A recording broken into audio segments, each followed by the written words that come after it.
proactive ownership and take the lead, right? If they don't wait, a lot of the times, like the good DBAs that I know, they're always scanning for opportunities. They are looking for issues. They're always paying attention to how things are going. So they don't wait. You don't have to wait. Let me phrase it that way. You don't have to wait for something to be identified and as an issue, as a need, and then assigned to you before you take ownership or start working on that thing, right? A good DBA is looking at, well, there's opportunities to do this better. Or I've noticed that we're not taking advantage of this, or we're not doing certain things a certain way. And you go and you build out a proposal and say, hey, I've noticed this is going on. I feel like this will improve our efficiency. We can, I'd love to work on this if that's fine.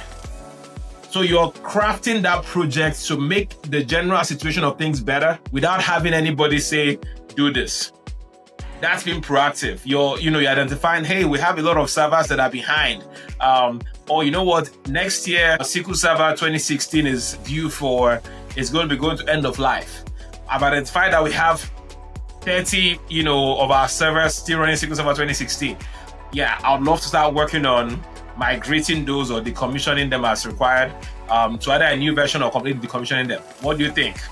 Oh, great, go ahead, go for it. So you're not waiting for it to become an issue and then you are assigned to it. You're not waiting for something to basically be assigned to you. You identify those things you proactively, because you have this level of, this is my environment, I own this. And so you're not waiting for things to happen. You are on top of everything going on, and then you're proactively making adjustments. You're proactively figuring out what needs to be done, and then initiating the conversations and even projects to do that. Right? It's super important that this, that proactive leadership is happening.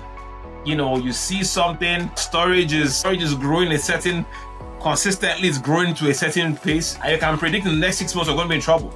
And you do a scan across the board, and then you identify, hey, this set of servers are running into issues. Is it okay? I want to go ahead and start requesting for additional storage. Can I do some more investigation? I'd love to do some more investigation into what's going on, and make sure that we have enough.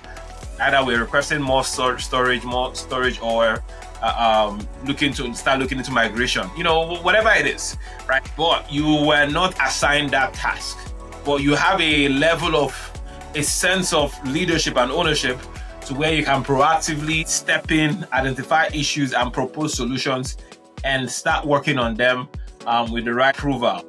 That's being proactive, right? Another skill I'll add here is that's that constant self-improvement. A good DBA is always growing, and this is super important.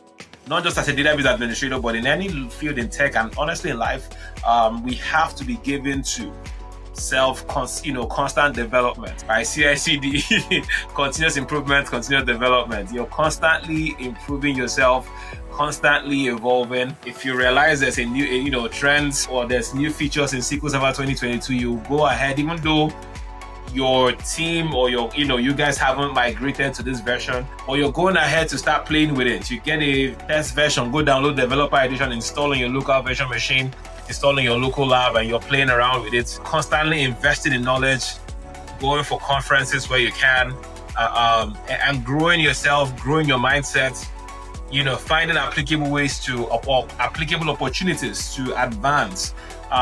You're going to stay on top by doing that. A lot of people don't grow beyond the level of their job, their day-to-day job. They are stuck. So if the job does not provide the opportunity for them to advance, they can't. And you see a lot of people, I've seen this happen a few times, where people leave a job for one reason or the other, and they struggle to get the next one because they've limited themselves to just becoming comfortable in the things that was in front of them on a daily basis. And they never learned anything. They never kept in touch with the trends in the market. They didn't evolve with the technologies. And now it's a struggle because there's things that are happening that they're not in the loop with. Right? So that constant learning and constant improvement, self-development, professional development is something I consider a must for every database administrator.